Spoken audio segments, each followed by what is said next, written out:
Perfecto. Bueno, entonces yo dedicaré este rato como a hablar como de ciertas de corrientes, de enfoques, de escuelas de pensamiento, pero no de manera así como suelta, abstracta, sino que me gusta como enfocar esto pues como en lo común, en todo lo que hay detrás, porque a fin de cuentas cuando hablamos de investigación cualitativa, de ciencias sociales, y una de las ciencias sociales lo que tiene que ver con la educación, cierto, es bueno tener claro que eso forma parte de lo que cabe llamar el sistema general de las ciencias. O sea, tanto las ciencias pues, de la naturaleza como las ciencias sociales y humanas.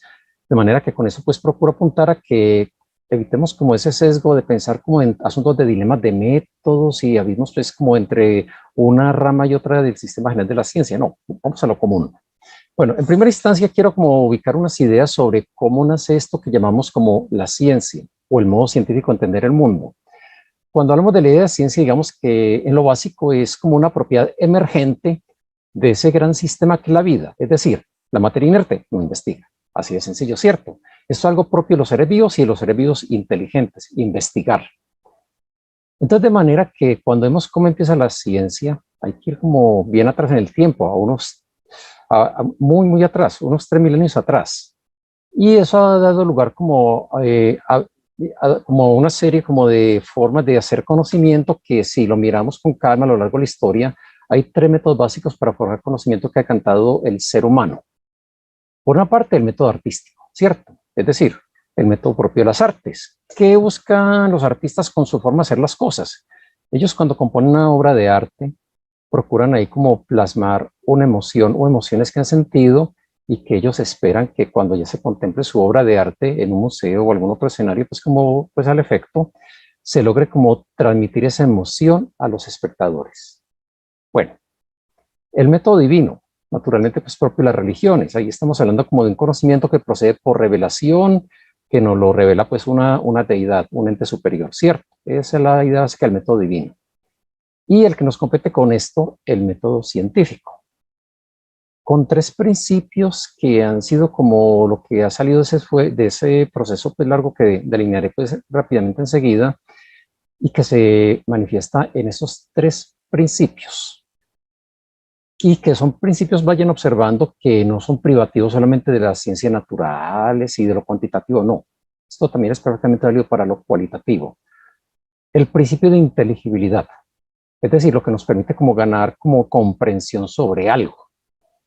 Eh, y se resume en esa frase, la comprensión, así con N, es compresión. ¿Cuál es la idea? Por ejemplo, digamos un ejemplo de lo cuantitativo. Pensemos en investigación con gas de los pioneros con gases unos siglos atrás, Robert Boyle, por ejemplo. Imaginémoslo él haciendo sus experimentos, viendo cómo se comportaba presión, volumen y temperatura con gases, y él volcando toda esa información en su cuaderno de laboratorio en páginas y páginas. Entonces tendrían páginas y páginas ahí pues como de datos que habría pues como recopilado, pero cuando de pronto ya él mira esos datos con calma y lo va procesando, ve que puede como compendiar eso en una ecuación muy pequeñita, que es muy conocida desde entonces. Presión por volumen igual a una constante cuando la temperatura la damos quietecita, ¿cierto? Y esa ecuación pequeñita ya sí permite entender mejor qué rayos está pasando con los gases, cómo se comporta el volumen con la presión, si dejamos la temperatura pues quietecita, ¿cierto? Que no cambie. La misma idea para lo cualitativo. Entonces piensen ustedes en un investigador o equipo de investigación pues en lo cualitativo que acopia datos merced a instrumentos como entrevistas, cuestionarios, historias de vida y otros. Entonces tendría una gran masa de información entre todo eso que logra pues como acopiar, pero que luego cuando se le hace como el procesamiento de la misma para ir como identificando como rasgos comunes y formar como un esquema de categorías, subcategorías, microcategorías y ordenar eso como en algún diagrama o árbol o cuadro que nos permite entender mejor la cosa, eso sí nos permite ganar en comprensión pues del fenómeno social que se esté estudiando. O sea, ganamos en inteligibilidad. Bien, el principio de objetividad. La idea básica es la siguiente, que se procura lo más posible que las conclusiones que se deriven fruto de una investigación no tengan como sesgos en relación pues, con aspectos como la raza, el color de piel, la religión, las creencias políticas y así por el estilo, o del humor del investigador, que no dependa de eso, ¿cierto? Hay ciencias, por supuesto, que logran más eso que otras. Podríamos decir que la física, por ejemplo, pues logra más objetividad que la biología y que la biología más que la psicología, ¿cierto? Pero eso no quiere decir que la física sea más científica que la biología y que la biología a su vez sea más científica que la psicología, no. Las tres logran ser disciplinas científicas en la medida en que logren como manejar lo mejor posible en general estos tres principios, no solo el de objetividad, ¿cierto? Y el principio dialéctico se refiere como a ese diálogo a dos bandas entre teoría y experimento, ¿cierto? Hoy por hoy se ha complicado para ciertas ciencias con merced como al auge de las herramientas de computación y simulación. Entonces ya se habla de que ya hoy por hoy se ha complicado un principio trialéctico donde ya tendremos el diálogo entre teoría, experimento y simulación y que eso ya pues nos complicó el panorama por ese lado. Pero bueno, esa es la idea de fondo. No es solamente elaborar como modelos y teorías, sino que la idea es procurar someterlos a prueba contra la realidad. Esa es la idea del principio dialéctico. Hay ciencias que de pronto no cuentan con la opción de montar experimentos. Piensen ustedes, por ejemplo, en la historia. Los historiadores serían felices si contaran con máquinas del tiempo para ir, viajar hacia el pasado, por ejemplo, y chequear pues, lo que van decantando ellos fruto de sus análisis y teorías, ¿cierto? Pero hay áreas de la historia que sí han logrado algo al respecto, por ejemplo, la arqueología experimental. Bien, estos principios y cuestiones que voy adelantando tienen estas tres raíces que se remontan a unos 3 milenios atrás. Si miramos en la antigua Grecia, unos 3.000 años atrás, hubo un momento en el que se acabó un régimen de gobierno que era el de los arcontes, que era un régimen autocrático. Entonces los atenienses logran tumbar ese régimen y aparece un problema que era nuevo en la historia humana, cómo gobernarse entre iguales. Y resolverlo no fue fácil, tomó largo tiempo, por tanteo y error. De ese tanteo y error que tomó mucho tiempo nació la democracia ateniense. Y junto con ella, las artes de la argumentación, las reglas del tener razón. Y fruto de eso apareció un verbo que es clave en actividad científica, el verbo demostrar. Por los mismos tiempos, aparece algo por el estilo con los antiguos israelitas. Ellos tuvieron una época de unos 400 años de esclavitud en Egipto. Y entre los faraones de ese momento con los que ellos tuvieron que tratar estuvo Akenatón. Akenatón hizo algo que fue también no nuevo en la historia humana. Fue el inventor del monoteísmo, cuando él decidió darle como una especie de golpe al politeísmo egipcio. Y por un tiempo, pues, lo mantuvo en jaque, instauró en su lugar un culto monoteísta, el culto al sol.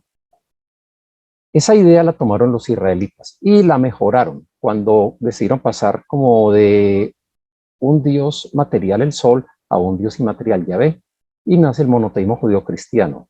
Y esto es más que historia de la religión, porque eso implicó realmente una revolución del pensamiento, de pasar de entender en la forma politeísta el universo como pedacitos que no se relacionan entre sí, partes que no interactúan entre sí, a entender el universo como sistema. Y esto es clave para toda la actividad científica, tanto lo cuantitativo como lo cualitativo. Con todo lo que verán ustedes con más detalle cuando se les vayan hablando en las presentaciones subsiguientes de desarrollo de entrevistas y todo esto, se ve que se apunta como con esto para procurar estructurar los datos como un sistema, como un conjunto, como una serie de partes que están relacionadas entre sí, que hay estructura.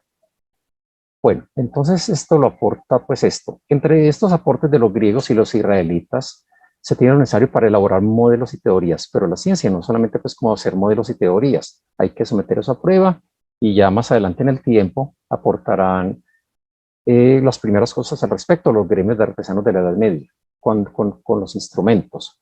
Y no entendiendo instrumentos solamente como para las ciencias físicas y todo esto, no.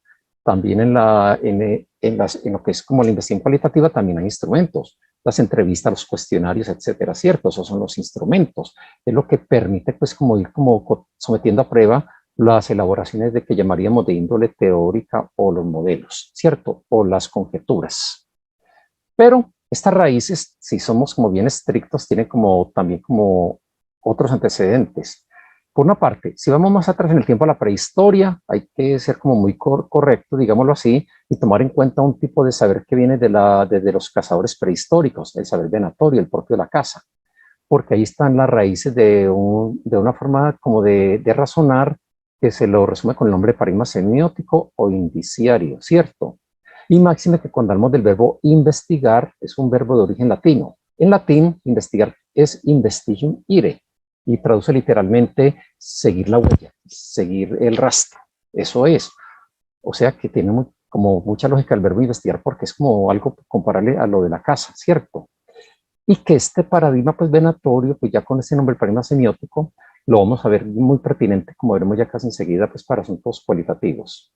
Bueno, también por la época antigua, que son como descubrimientos más recientes, ya se ha detectado que ha tocado como cuestionar una creencia que se traía desde hace mucho tiempo, que dice que ha habido una separación tajante entre un occidente racional y un oriente muy espiritual, que son como mundos muy distintos. No, descubrimientos pues que nos ha dado a conocer este filósofo británico Peter Kingsley, y que eso va de la mano con el análisis que ha hecho de un poema famoso de Parménides, uno de estos famosos pues, filósofos griegos de la antigüedad, que es el padre de la lógica occidental, el poema de la naturaleza. Están poniendo eso pues en jaque.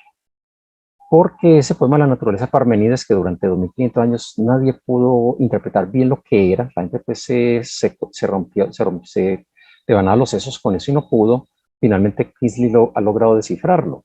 Y nos muestra eso, que realmente no hubo como esa división tajante entre Oriente y Occidente, sino que hubo un tiempo en la antigüedad en el que había como un tipo de saber común a los dos mundos, un saber de tipo chamánico como él demuestra, y que fue de la mano con la práctica de la medicina, de ciertos aspectos de la tecnología y también de la ciencia, ¿cierto? Entonces, de manera que estas son cosas que están como obligando a replantear la historia de la ciencia en general. Si ya nos venimos a la Edad Media, vemos que ya viene otra cosa que hay que tomar en cuenta.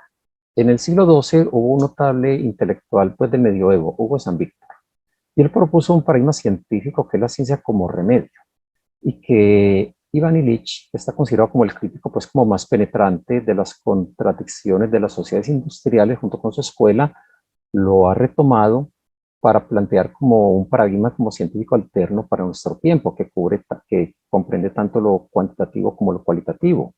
Pasar como de la idea como de una ciencia dominante que busca conquistar y someter la naturaleza a un tipo de ciencia que él llama convivencial, ¿cierto? Y que implica que las personas puedan como promover su autonomía y desarrollarse en consecuencia.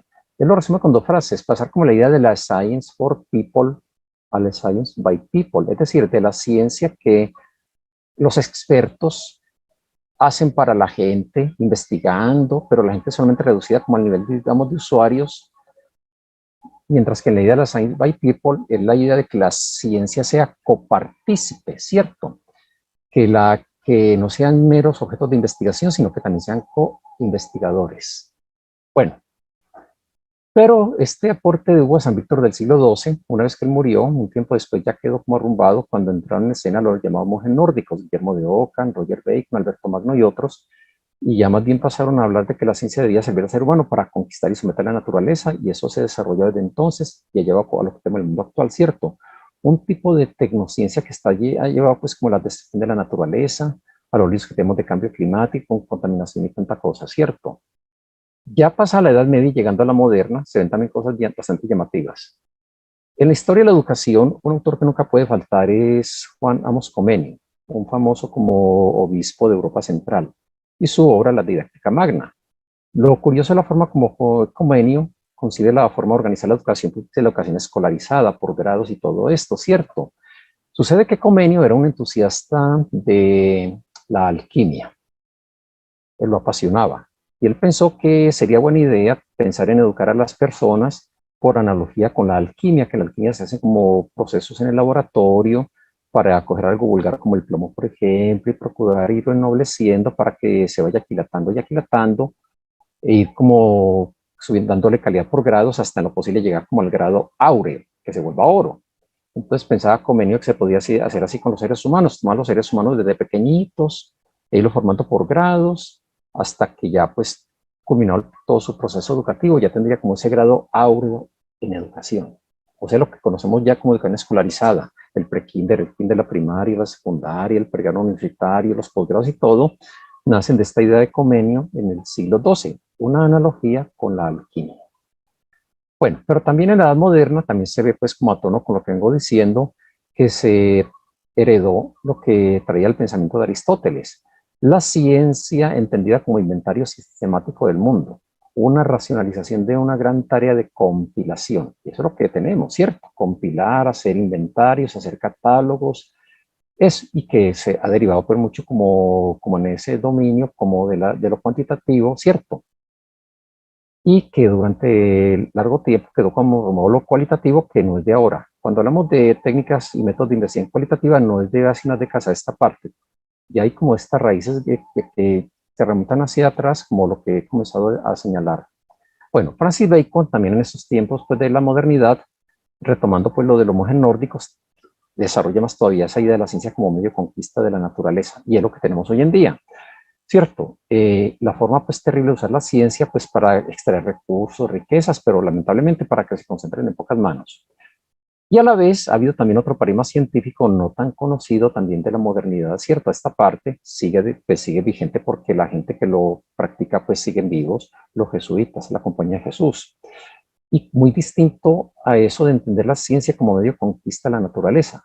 Los jesuitas tienen un modelo pues científico llamativo donde es una ciencia de tipo integral, holístico y simbólico. Y si recordamos lo que nos acaba pues, de contar la profesora Romina, vemos que ya hay palabras que están íntimamente emparentadas con lo cualitativo, especialmente la palabra holístico y también lo que es la simbólica en general. Bueno, pero en contraste con este paradigma científico, los jesuitas, el resto de la ciencia, la dominante, ha mantenido como acorde con esa herencia de Aristóteles un sendero como de tipo literalista y de disección, ¿cierto? De catalogación.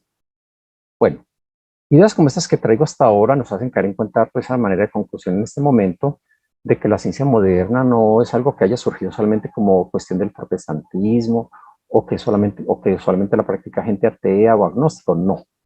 Cuando miramos quiénes han sido los científicos a lo largo de la historia, llama la atención que la mayoría han sido cristianos. Los hay católicos, los hay ortodoxos, los hay protestantes de diversas iglesias y todo esto, ¿cierto? Entonces, de manera que esto pues compete esa cantidad pues, de corrientes. Y máxime porque recordemos, una de las raíces de la ciencia moderna es el monoteísmo judeocristiano, que es el que aportó esa forma de tratar de entender el universo como sistema, como totalidad, en forma holística. Bueno, entonces, eso pues como raíces, ¿cierto? Cuando ya miramos ya como más para acá en el tiempo, como los últimos 120, 130 años aproximadamente, vamos viendo que en el camino pues ha aparecido como en época reciente ya pues una serie como de escuelas o tendencias. Las dos primeras que listo acá, el análisis de contenido y la inducción analítica, son de hace como un siglo atrás o algo más, ¿cierto? Llama la atención que aunque nos las suelen presentar como escuelas de análisis cualitativo, tendrían como a apuntar como la primera, como también a cuantificar. Porque la idea con análisis de contenido, ¿cierto? Se trata pues, como de una técnica pues para hacer investigación y teniendo en cuenta como detalles pues, de tratar de dar una descripción objetiva, sistemática, cuantitativa y rigurosa pues como de algún fenómeno social, ¿cierto? Sobre todo pues como asuntos de comunicación. Y llama la atención que también tenía esa pretensión pues, de cuantificar, y eso pues para hacer como inversión cualitativa, hace ya como un siglo más o menos, ¿cierto?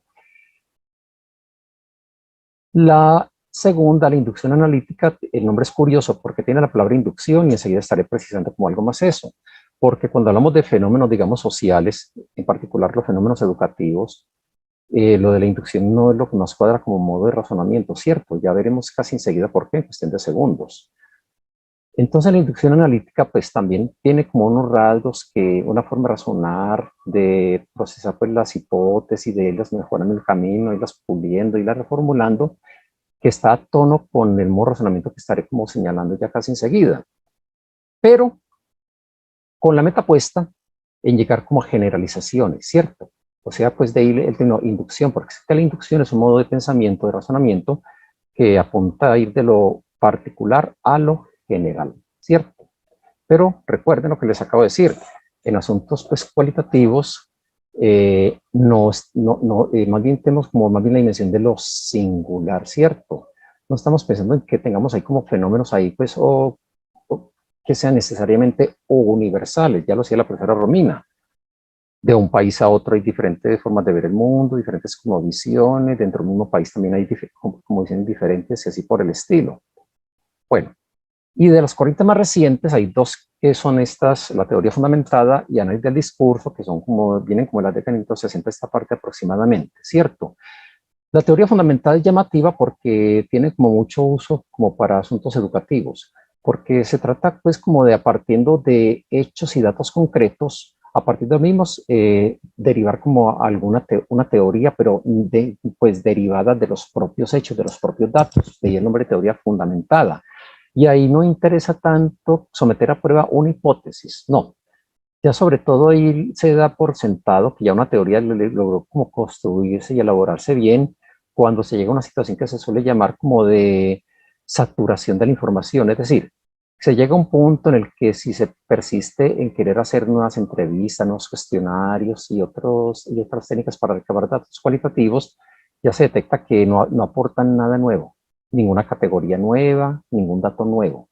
Entonces, de manera que cuando se llega a esa situación, cuando se siente que hay saturación de la información, y ahí se siente que ya la teoría está elaborada y ya pues concluida como la investigación respectiva. Esta otra corriente de análisis del discurso, pues como apunta como básicamente como a un modelo de investigación donde se trata pues como de abordar el lenguaje no como una estructura en abstracto, ¿cierto? Sino que el lenguaje como algo que nace de las propias prácticas discursivas de los hablantes, básicamente, ¿cierto? O sea, como el lenguaje como algo vivo, en última instancia. Y tiene corrientes, porque es que en el discurso encontramos que se ocupan de hacer como análisis, digamos, como de lo temático, de redes, de tipo semántico y así por el estilo. Desde el más sencillo que es el de, como el análisis, digamos, ahí pues como basado pues de tipo temático, miramos que todo como términos o conceptos, pero más bien como sueltico, ¿cierto? No mirándolos como en relación como con una estructura o un enunciado o algo así, sino listas de frecuencias y cosas por el estilo. Pero el que le sigue ya más elaborado es ya el de tipo semántico, porque ya se piensa como en mirar por allá como algún tipo como de enunciado de estructura, por ejemplo, que se haga una investigación que apunta, digamos, a guisa de ejemplo, a ver pues como qué tipo pues como de relaciones causa-efecto hay entre para cierto evento pues, social, ¿cierto? Y analizando pues el texto de esa óptica, ¿cierto? No mirar como términos sueltos, sino ya como frases o estructuras que tengan que en relación como con algo, ¿cierto?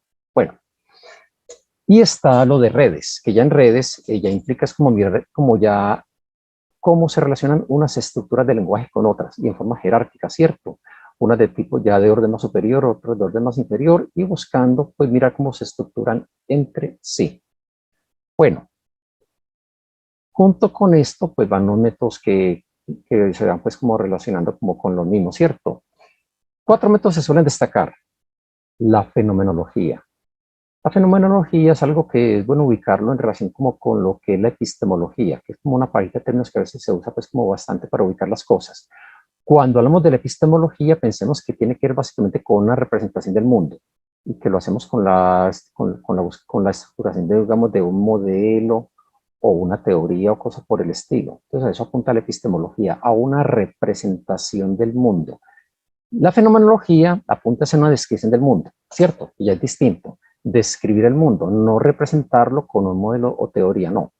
La fenomenología apunta básicamente en asuntos y sobre todo cualitativos, es como a describir, digamos, como lo que es como las significaciones y sentidos vívidos como en la vida cotidiana pues, de las personas, en una sociedad, en un entorno, ¿cierto? Descripción, ¿cierto? Y no hay esa obsesión como por lo cuantitativo, no interesa pues como de asuntos de cuantificar pues, cuánto de esto, cuánto de aquello, sino describir, digamos, como las significaciones y sentidos vívidos.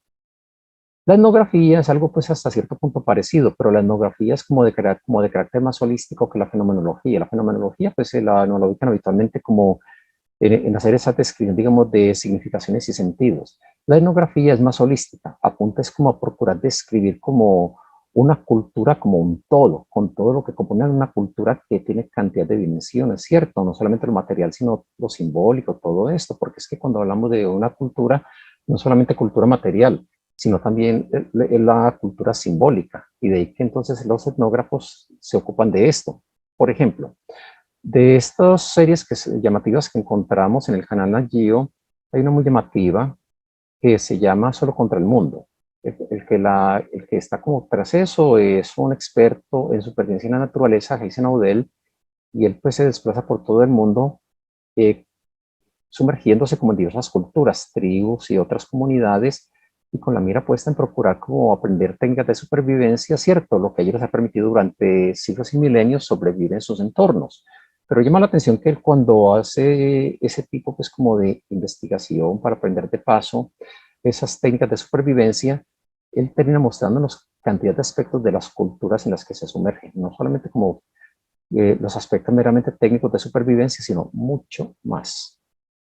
Bueno, la etnometodología es como más específica en relación con la etnografía. Básicamente se está centrando como en los métodos y prácticas que las personas de una sociedad ponen en juego, ponen en práctica como para poder como construir y darle sentido a su mundo, ¿cierto? A su día a día, a todo lo que es la dimensión de su existencia. Y también de hace unos años a esta parte se viene hablando mucho de la investigación-acción. Y es llamativa porque no es solamente que las personas que en principio hubieran sido objetos de investigación se queden como tales, sino que sean también copartícipes, porque es como un modo de hacer investigación donde la idea es que una comunidad, con lo que se hace con este tipo de proceso, vaya ganando, digamos, en comprensión de su mundo para procurar como mejorar como su propio modo de vida. Por ejemplo, en la historia de la educación en América Latina, esto lo ilustra muy bien lo que hacía Paulo Freire en Brasil con comunidades, ¿cierto? Empoderarlas, porque es que se busca con la investigación-acción, empoderar a las comunidades. Y dicho en términos de lo que nos dice Iván Illich, diríamos que la investigación-acción está orientada a promover valores de uso, no los valores de cambio del mercado, sino valores de uso, es decir, los valores propios de las comunidades. Entonces, eso es lo llamativo con la investigación-acción y que tiene pues mucho auge pues, desde hace un buen número de años a esta parte. Ahora, decía pues entonces hace un ratico que estas cosas podrían parecer pues como de las últimas décadas o del último siglo a esta parte, si acaso, pero ya hay antecedentes pues, remotos, ya por dar una primera ubicación con raíces de la ciencia y todo esto, pero cuando miramos algunas figuras a guisa de ejemplo, mencionemos tres. Por ejemplo, en los siglos XI y XII, en plena Edad Media, en el Imperio Bizantino, estuvo esta notable mujer, esta princesa bizantina, Ana Comneno, una notable investigadora, de las mejores investigadoras de la Edad Media, y que ya pues en su obra escrita pues en asuntos históricos, ya pues nos está mostrando métodos de investigación pues que tienen un semblante tremendamente moderno. Eso llama la atención. Rigor en manejo de fuentes, todo esto, ¿cierto? O sea, y nos sorprende porque es que el mundo griego del que formaba parte Ana Comneno por ser pues como del mundo bizantino, ya desde antiguo, mínimo de la época de Aristóteles, ya tenían como esos primeros avances en lo que llamamos como modo de hacer investigación cualitativa. O sea, pues que esto nos sorprende en el fondo cuando se tiene en cuenta eso.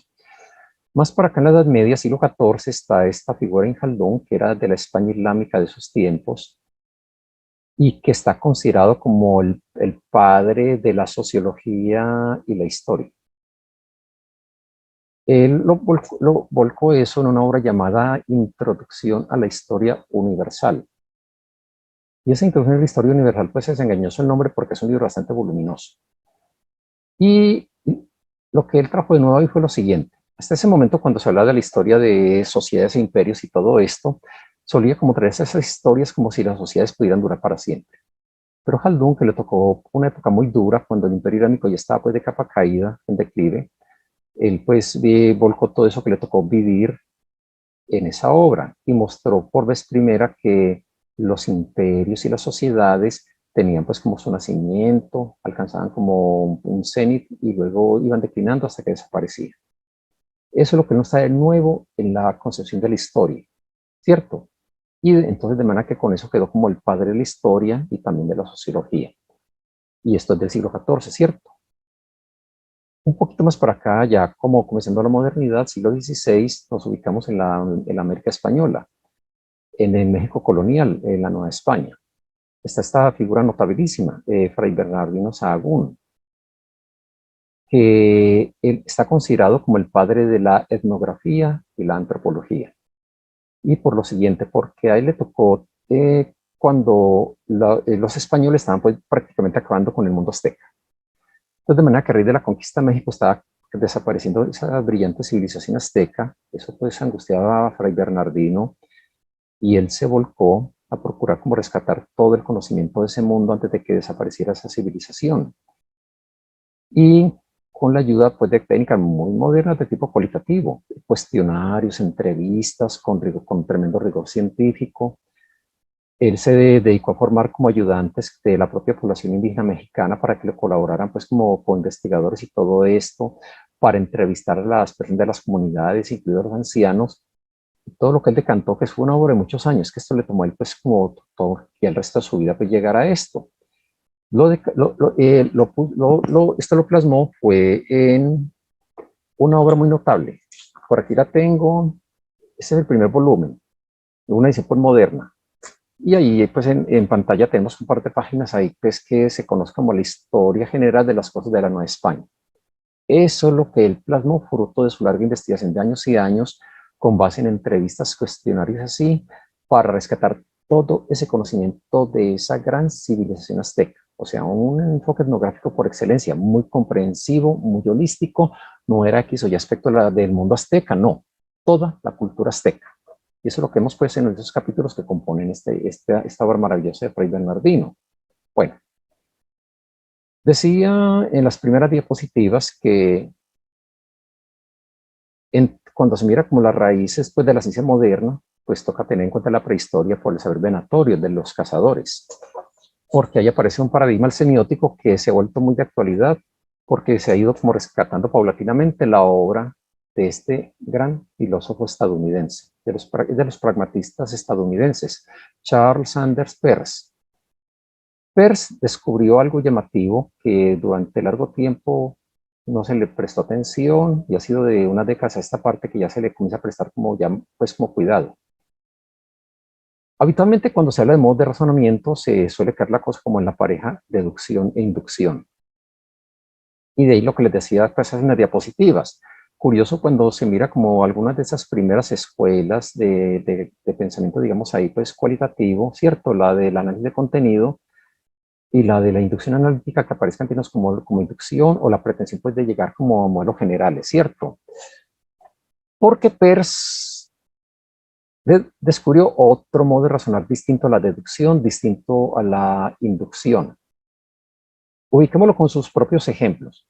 Estos ejemplos que vienen aquí con judías, como les llaman pues aquí, o lo que llamamos en otros países frijoles, permiten ubicar lo que son los tres modos de razonamiento, los dos habituales, deducción e inducción, y el que descubrió Peirce. La deducción, ¿cómo la pensamos? Digamos que tenemos esta situación. En una habitación tenemos varias bolsas con frijoles o judías, ¿cierto? En cada bolsa pues habrá como frijoles o judías de distinto color, ¿cierto? Entonces digamos que entramos a una habitación y entonces nos fijamos en una de las bolsas de frijoles que tenemos o judías y ya sabemos de entrada que todas las judías que hay en esa bolsa son de color blanco, ya lo sabemos. Y entonces metemos la mano en la bolsa, agarramos un puñado pues, de judías y sin tener que abrir el puño, pues ya podemos decir lo siguiente, además que estas judías que acabo de sacar de esta bolsa son de color blanco, ¿cierto? O sea que en pocas palabras, partiendo, digamos, de una regla y un caso, hemos llegado a un resultado. Esas judías son blancas. Es decir, y partimos de la regla que es lo general, lo particular en este caso, ¿cierto? Y perdón, de lo general y llegamos a lo particular. Esa es la regla de tipo general. Todas las judías de la bolsa son blancas y entonces quedó algo particular que es que el puñado que cogimos también debe ser de color blanco. Esa es la idea básica de la deducción con ese ejemplo que se ha vuelto famoso desde los días de Peirce y que sigue siendo recurrente en cantidad de escritos al respecto. La inducción es lo contrario. Es ya como partir de lo particular y llegar a lo general. Y entonces la idea con la inducción es esta.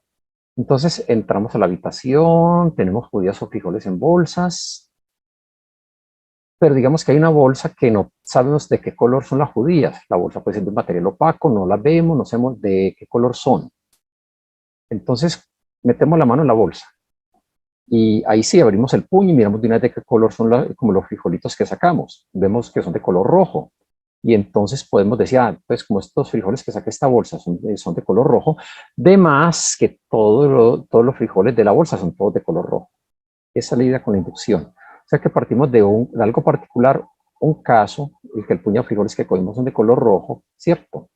Y hemos llegado a lo general, que entonces todos los frijoles de la bolsa son de color rojo. Esa es la idea básica de la inducción, partir de lo particular y llegar a lo general. Hasta ahí lo que habitualmente se ha conocido durante largo tiempo y eso pues no ha pasado de moda, eso sigue pues vigente. Pero Peirce nos aporta esto otro. Un modo de razonar que llamo abducción, tiene otro nombre, también se lo llama hipótesis y también se lo llama adivinación, pues en ocasiones. Y observen también el nombre de hipótesis, porque es que la abducción es algo que es sí, justamente muy útil para elaborar hipótesis y le tienen otros nombres. Por ejemplo, llaman en algunos escritos el método de los detectives inteligentes o de los detectives satisfactorios. Y si nos vamos fijando ahí en la estructura que tenemos, es ya como partir de algo particular y llegar a algo particular. Entonces, como la situación acá. Digamos que entonces también tenemos bolsas con judías en una habitación, ¿cierto? Pues en la cocina. Y entonces hay varias bolsas, pero nos fijamos solamente en una bolsa de todas las que tengamos. O sea, ya es algo particular partir de las judías de una bolsa determinada. Y entonces sabemos que las bolsas pues las judías que en esa bolsa sabemos que son blancas. Y digamos que también ahí en la mesa hay como algunos granos de frijoles de judías y son blancos. Y están todas las demás bolsas donde hay pues judías de diversos colores. Pero entonces podemos ahí decir, estos frijolitos que están sobre la mesa, que son de color blanco, además que proceden de esta bolsa donde pues según sabemos hay frijoles de color blanco. Entonces, de manera que observen que partimos de algo particular, una bolsa en particular, la de las judías blancas, y hemos cogido ese resultado pues como del puñadito de judías blancas que están sobre la mesa e inferimos pues como el caso, más que estas judías vienen de esa bolsa de judías blancas. O sea que aquí fue partir de una regla y un resultado para llegar a un caso. Esto tiene que ver mucho con investigaciones como, por ejemplo, la resolución de casos policiales. Se lo uso mucho, porque piensen en lo que hace, por ejemplo, Sherlock Holmes. Sherlock Holmes hace pues de ese estilo. El punto de partida de Sherlock Holmes, ¿qué es? Un resultado, una escena del crimen. Y tiene que comenzar a elaborar como una regla, comenzar como a ir como articulando esos primeros indicios significativos, esos primeros datos, para poder llegar como a algo muy como ya a resolver el caso, cuando ya al final ya logra develar quién fue el autor del robo o el que perpetró el asesinato, es cuando ya el caso está resuelto. Es la tercera parte. Entonces es lo básico con la abducción. Partir como de un escenario, de unos indicios significativos que son particulares, procurar articularlos, es cuando entra en escena la regla y se llega pues como a resolver el caso. Destaco una vez que hay como a veces escritos donde nos cambian un poquito este orden. No lo ponen como en este orden, regla, resultado, caso, sino primero resultado, luego la regla y luego el caso, pero la idea es la misma, ¿cierto? Partir como de un escenario inicial con sus indicios, los datos, ¿cierto?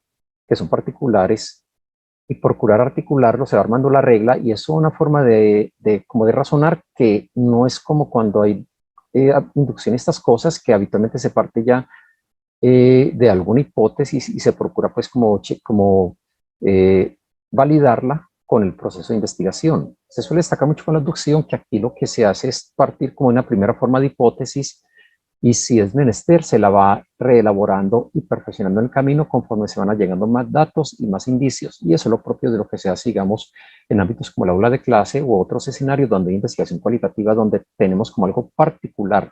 Y es en el escenario de un aula de clase.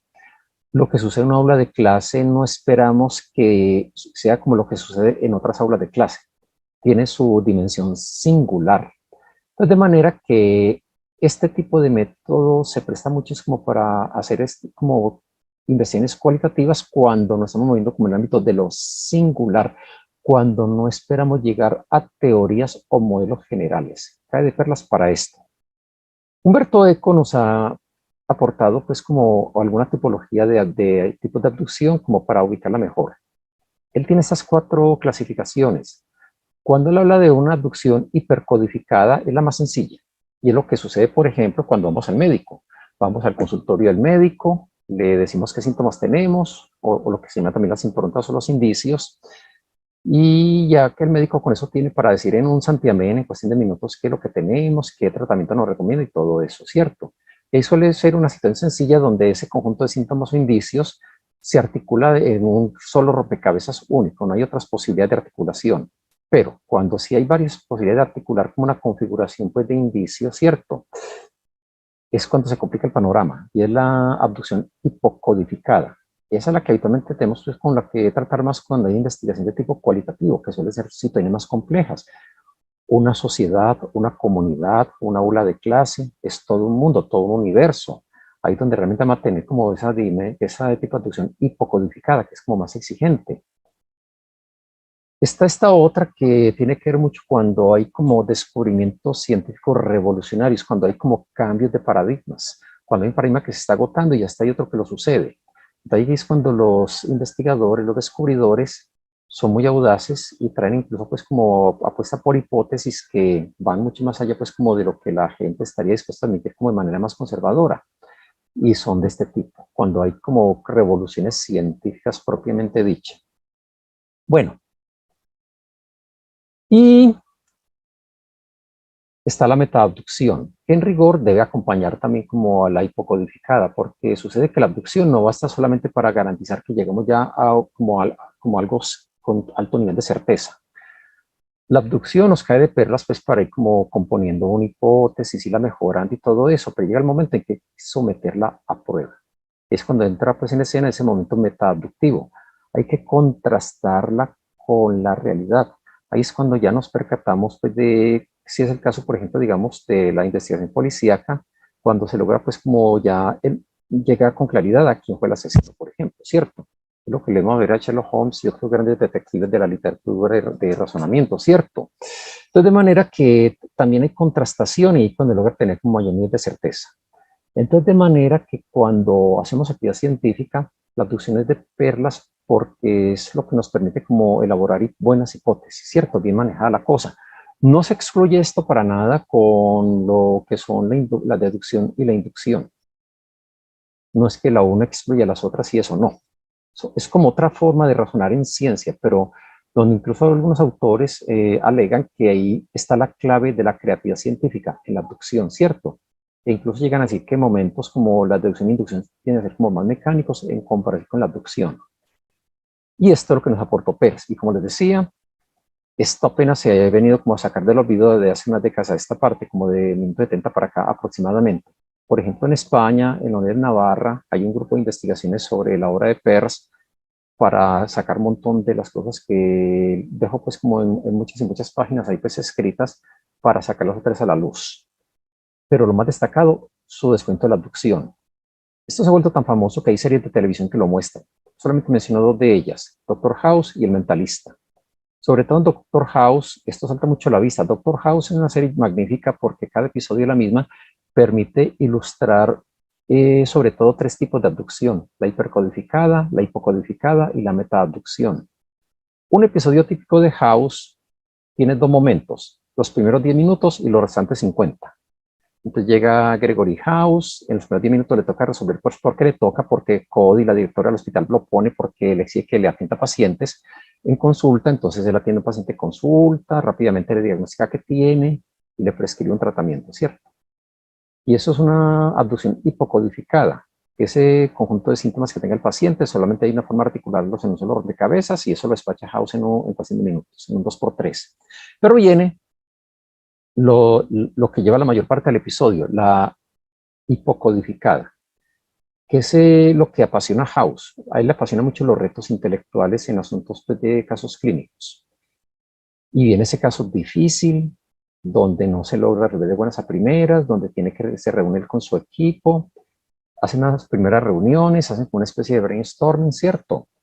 Proponen cantidad de hipótesis, las van barajando, las van tamizando, van viendo cuáles son como más plausibles, se quedan con unas poquitas, siguen llegando como más información, más indicios y más datos, y van tamizando, tamizando hasta que al final queda solamente una hipótesis que es la más plausible y es la que habitualmente pues termina siendo como la causa pues como de la enfermedad o problema que tenga determinado paciente.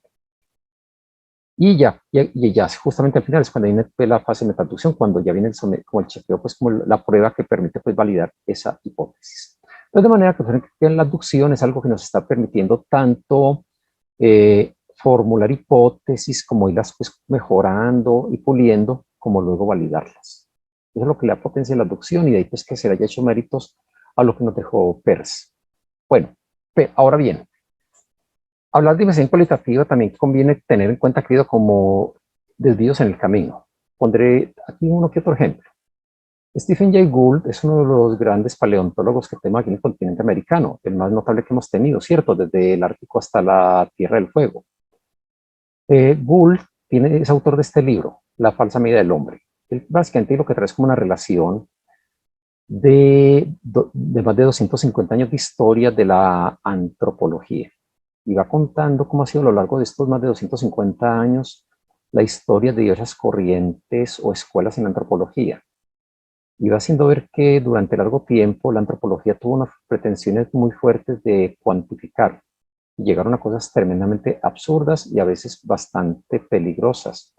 Porque, por ejemplo, en el siglo XIX, cuando se desarrollan la craneometría y la craneología, entonces fueron formas de hacer investigación antropológica que pretendían pues como medir la capacidad intelectual de las personas y las razas para poder sacar una clasificación como de razas superiores y razas inferiores.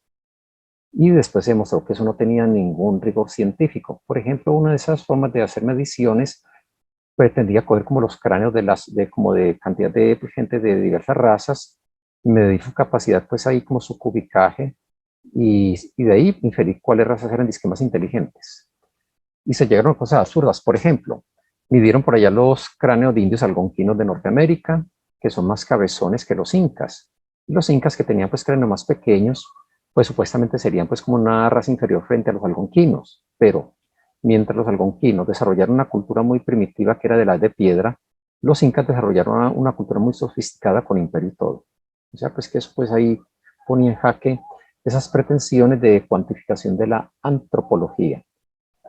Y en el siglo XX esto ha conducido a cosas bastante curiosas en la historia de la educación. Por ejemplo, cuando a comienzos del 20 nacieron los primeros tests para medir como el retraso, pues como en el aprendizaje, y que fue una idea inicialmente de Binet. Tuvo una buena intención, pero luego cogieron los test de Binet los norteamericanos, y entonces nació el test de Stanford-Binet, pues fue en la unidad de Stanford, y desde entonces lo fueron usando como para medir a la gente y Perdón, profesor, clasificarla. Sí, le quedan 3 minutos para poder culminar su tres. intervención. Bueno, entonces de manera que ha habido pues como estas cuestiones que fueron titular la personalidad del hombre, ¿cierto? El conductismo fue otro exabrupto pues que en la historia de la educación, porque esa cría del conductismo, que pecó por reduccionismo, tuvo problemas internos como dificultades para dar cuenta como del lenguaje como un todo, ¿cierto? El pensamiento y la memoria, y también los externos cuando fueron surgiendo las ciencias de lo artificial, la inteligencia artificial, ¿cierto?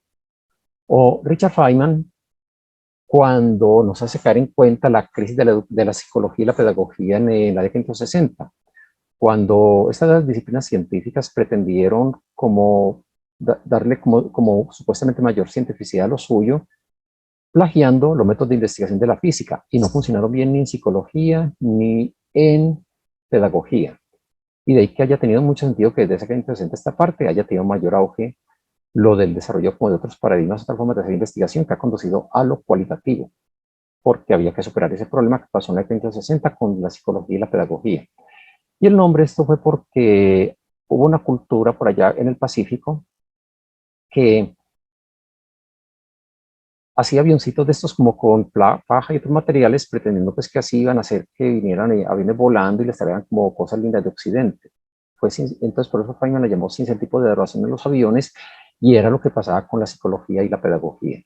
Están era plagiando como métodos como de la física, como los aviones de la física, digámoslo así, pero que jamás funcionó eso en psicología y en pedagogía. Y más para acá, entonces, ya lo he mencionado algo, Iván Ilich, cuando él ya nos va mostrando esa potencialidad, digamos, de lo que es empoderar a la gente y las comunidades, en obras como La Sociedad Desescolarizada y muchos otros que él sacó desde México, ¿cierto? Él nació en Austria y hizo los suyos de México desde Cuernavaca. Y en obras como La sociedad desescolarizada y otras que ya son parte de la historia de la educación pues, aquí en América Latina, él mostró lo que era como formas de hacer investigación educativa empoderando a las comunidades. Y máxime que él fue, entre otras, muy amigo de Paulo Freire.